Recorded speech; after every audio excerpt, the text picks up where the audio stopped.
Good morning or afternoon or evening. Today I'm going to teach quickly on perception is projection. And I found myself with some unexpected time. A client had to reschedule an appointment, so I thought I would take the opportunity to teach on this concept, which I've learned through my NLP studies, neuro-linguistic programming. And you might remember a few weeks ago, I posted a video on the NLP communication model, which teaches us why two people can experience the same event and have radically different perspectives. So a common example would be, or I don't know if it's common, but an example would be someone throws somebody a surprise birthday party. Two people, same birthday, same event. One person's like, yes, bring it on. I love surprises. Celebrate me. And the other person's like, oh my God, I'm so embarrassed. I want to die right now. Right.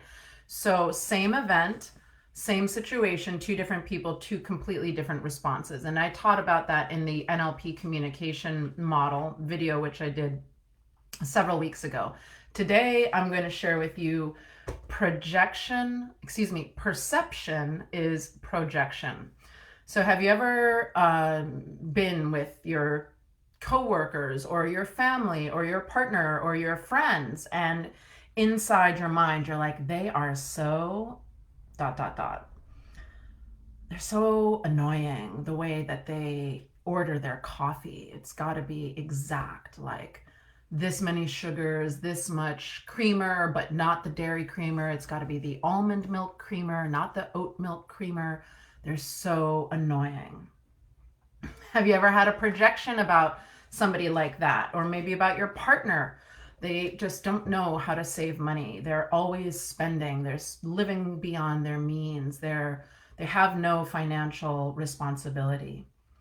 How about your family? They are such Trump supporters. They are Republicans. Oh my God, they're conservative.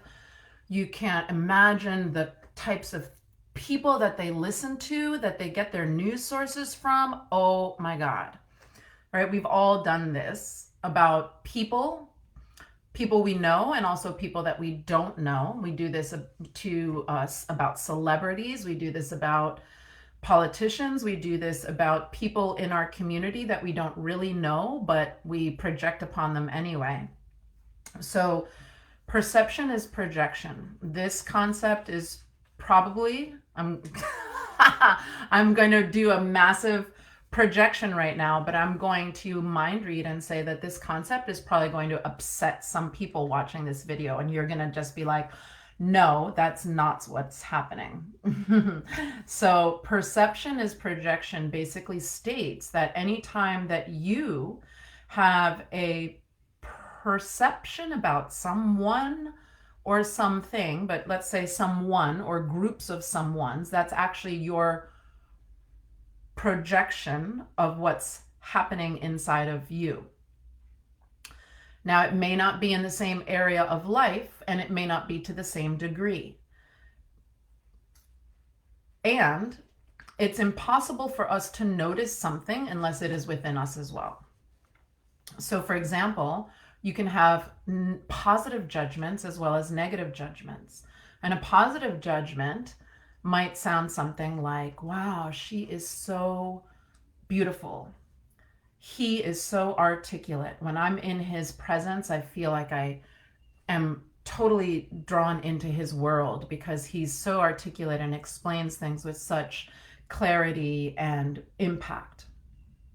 She's so beautiful. Whenever I'm around her, it's not just her appearance, but it's her way of speaking and the way that she treats other people. It's just beautiful.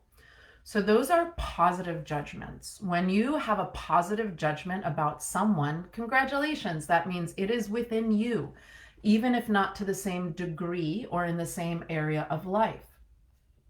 So you might have a positive judgment about someone. Let's go back to the financial example. Wow, he's so good with his money. He can take $100 and turn it into $1,000. That is so impressive. I think it's so sexy when people know how to manage their money. Oh my gosh. That's a positive judgment. That means that somewhere within you is that same desire to manage your resources well. Or perhaps you're already managing your resources well, however, in another area of life. So that's a positive judgment. So check out your positive judgments, the people that you think are just amazing and awesome. And what are the traits that you really appreciate about them? What do you like about them? What draws you to them?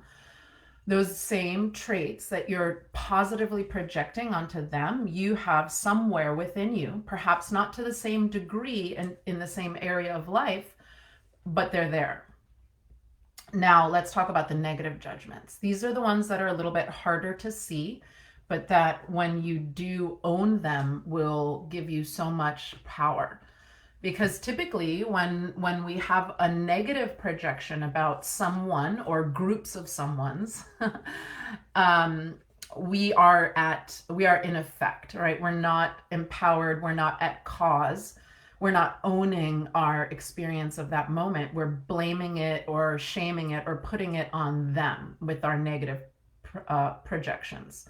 So a negative projection might be something around someone's politics or their religious outlook or their behavior. Like, you know, she's such a social butterfly. She doesn't really have deep relationships with people. All of her encounters are just so casual and so light. And I don't really believe that she cares about people the way that she appears to. That would be a negative projection. So then you would, when you notice that you're having this negative charge around someone, all right, and that's just an example, then you can look, well, where am I not going deep? Where am I keeping things on the surface level? Where do I act like I care, but don't really? And then you can see that there's going to be some area of life where that may be true. It may not be at the same degree as the person that you're observing, and it may not be in the same area of life, but it's probably there. So then you might ask yourself, what are the negative thoughts and emotions that come up when you think about that person that we just described, someone who's a social butterfly, who, going with those negative projections, like, oh, well, she just doesn't really care. She just appears to care. She doesn't really spend that much time with people, blah, blah, blah. All right. And you then flip it around and turn it on yourself and ask, well, where am I behaving that way? Where could I say the same thing about myself? Where am I keeping things on the surface? Where am I pretending? Where am I putting on an affect that I actually care more about this than I really do? So this is how we use perception as projection to find out how we're really feeling about a thing, right? And as I said, it can be for both positive and negative judgments. And it's really fun when you start to see your positive judgments and you like, the positive judgments can be great because then you're like, oh, okay, well, I really do want this or that or the other. I really do want to be more present. I really do want to be someone that's good with money. I really do want to be someone that prioritizes their spiritual development. And so you see those positive projections that you have on others as a hint at what is within you ready to emerge or be given more attention. And the same thing with the negative projections, that there's something within you that is calling to be examined or healed.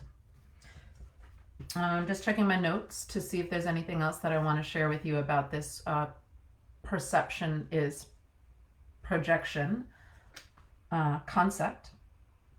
Yeah, our projections are a litmus test for what's happening inside of us. When you own your projections, you get a different result, right? So let's take it for the positive projections, right? And imagine that you're saying about someone like, wow, he's so creative. He's such an artist. He gives time to his creations. He really gives himself the time to study and think and practice and explore. I wish I could do that, right? So that's a positive projection. a positive judgment. And so you might see that person and recognize in that moment, like, that your creative dreams, your creative juices aren't really flowing. And you're seeing that, and you're seeing someone else that is doing that, and you're projecting on them all of these traits. Those are traits that you yourself want to have, that you yourself want to develop. So own your projections to get a different result, right? If you were to own your projections about that creative person, wow, he's so creative, he's so artistic, he's really dedicated and disciplined. Then if you were to own that about yourself and say, like, you know what, it's time that I'm more disciplined and that I give myself some time to do my creative pursuits, and I really deserve that, then your results will change. Then you will do the thing. You will paint the painting or write the book or compose the piece of music or whatever that you're not doing. Because when you project that on someone else, you can reclaim that same desire for yourself. Just checking my notes again, see if there's anything else I want to share with you guys. Okay, so when you have a negative projection, right? She's so busy all the time, and she doesn't have any time for me. She's always busy and she never has any time for me. And she always puts herself and her spiritual growth and her career and her passion ahead of me. And I'm always like last in line. So you might ask yourself, where else are you saying you're last in line in life? Where do you say that elsewhere? Where else might that be showing up, where you're making that projection about other people and you're always last in line? You're not getting the attention that you think you deserve. You're not getting what you want from your relationships. So when you own your negative projections, you're also able to see where you're needing more and where you're not owning your stuff, right? Because how is it possible that in your personal life and in your work life and in your creative life and in your financial life, you're always last in line, right? So you want to start looking at your speech patterns and noticing where you're saying the same types of things over and over and over again. That might be a clue as to where you have an opportunity for greater empowerment and ownership.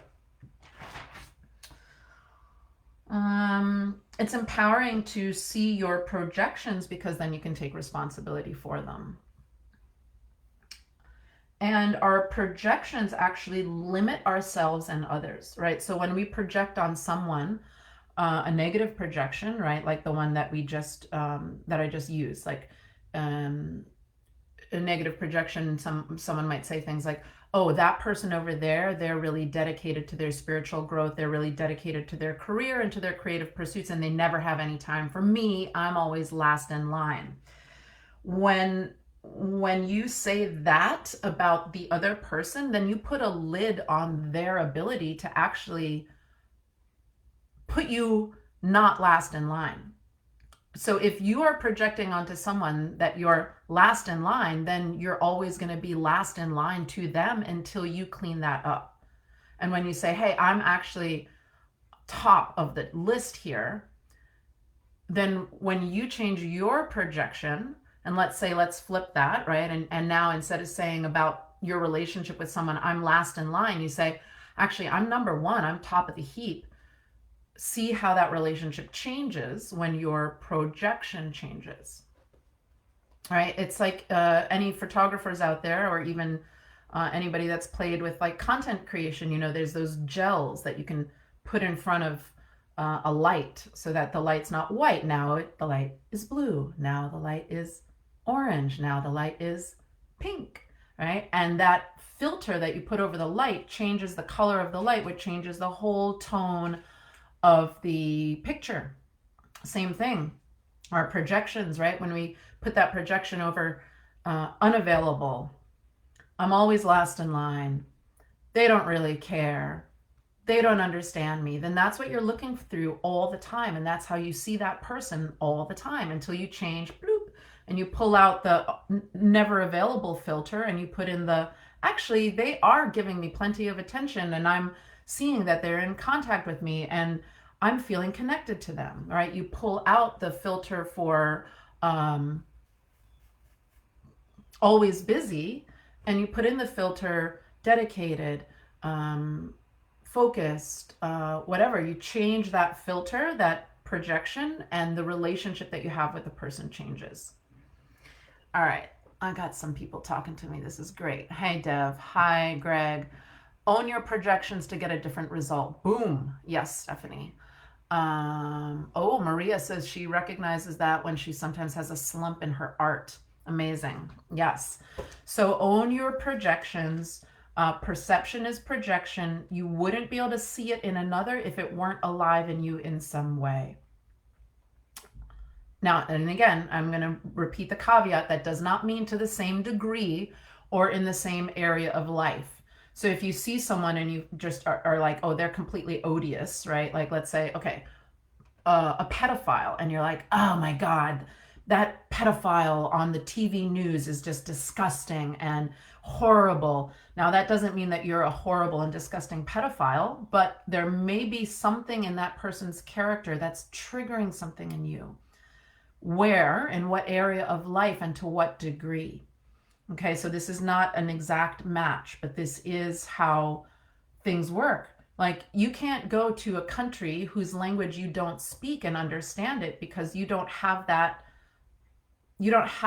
filter there, right? You don't speak Czechoslovakian, or maybe you do, I don't know, Czech, right? So if I were to go to is it even called Czech anymore? Gosh, let me pick a country I know. Okay, Japan. I don't know how to speak Japanese. If I were to go to Japan, I wouldn't have a projection, right, based on the language because I don't speak that language. So if I were to, now I speak Spanish, right? So I could go to a Spanish speaking country and I will be able to understand that language. But if I were to go to Japan, I'm just operating on the nonverbal cues, which are really important as well, body language and tone. So somebody might say something to me in Japanese and I don't know what the actual words are, but I might be able to make an estimate based on tone. If the tone feels pleasing or if the tone does not. But then there's also cultural differences in how we utilize pitch and tone and speed and what these things mean. This is all part of neuro-linguistic programming, and this goes back to the communication model that our filters, how we perceive our information, part of that is due to our culture and the culture and the values of that culture that we were raised in, or in our familial culture, right? Like the culture that was in our family that we grew up in, what we absorbed from the media and from schooling, right? So all of those things go into our filter of the world and of reality. But today I just wanted to share this perception is projection model, and so play with this and see what kind of results you get. When you notice yourself, especially if you're really wound up and you're just like, that person, I just can't stand them, I hate them, oh, they irritate me so much. When you notice yourself having a really strong negative reaction about a person, see if you can just flip it around and ask yourself, where do I do something similar or have a similar energy, perhaps in a different area of life and perhaps not to the same degree? Where can I see myself as I see this person? And the same thing with the positive judgments. When you have a super positive judgment about someone, they are the kindest, most loving, most generous person. Where are you not claiming those qualities for yourself? So have fun with this. Let me see some more comments. Okay, so Maria saying that sometimes she finds herself having shame about negative projections. So shame is a human emotion. It's very natural to experience shame, but we don't need to, and we don't need to experience shame about our negative projections. owning them can also help that, right? When we know that a negative projection onto someone else could be an opportunity for us to look deeper within and heal something within ourselves, then perhaps that negative judgment on someone could actually be a gift. And as we go inside and heal our own areas that are in needing of attention, then we may not project onto that person so negatively. So it will heal our relationship with that person that's been the target of our negative projections, and we'll also heal ourselves. Thank you, Kantal, for watching. And Stephanie, yes, it's not what you say, it's how you say it. Yes. And being that we all have our unique filters, right? Even even something said in a kind way may have a different effect on two different people, because we all have our own unique filters that we bring to the table in our communication. So thanks so much for watching, everyone.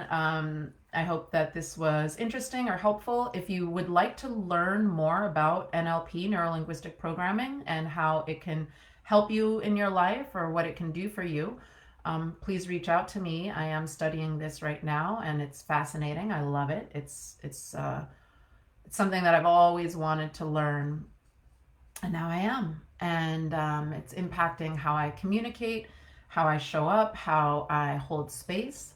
And if you have any questions about this, leave them on this live, or feel free to reach out to me. And I'll see you around. Thanks so much for watching. Bye.